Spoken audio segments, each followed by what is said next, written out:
After this year's unprecedented fire season, rural fire districts are concerned about their funding in the future. KEZI 9 News reporter Madison Yeast caught up with the Coburg Rural Fire Department to see how the Oregon Fire Marshal Summer Staff Grant benefited small fire districts and what a future lack of funding might mean. In 2024, the Oregon State Fire Marshal distributed $6 million between 191 rural Oregonian fire districts. For many of the agencies that received this money, this was a critical resource, increasing their staff by almost double. The grants offered up to $35,000 for local fire agencies, with priority given to those that do not make more than $2 million in annual property tax income, and that includes money from levies.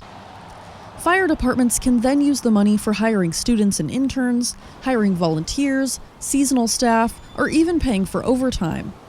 For some rural fire districts, this has let them double their staff in the summer.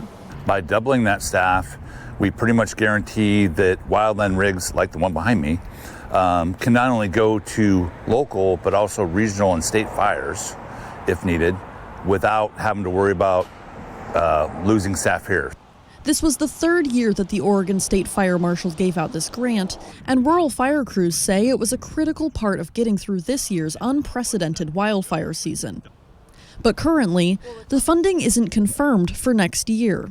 We don't have funding in our budget for this season. We're hopeful that we might see additional funding in the next legislative session. But currently, and unfortunately, there is not a budget for this 2025 fire season, which we've been really honest with our fire service about, and I know that that's something that's really important to them, and we continue to work for ways to see if we can find funding.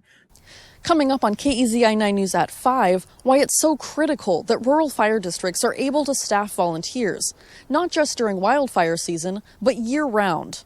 Reporting in Coburg, Madison Yeesh, KEZI 9 News.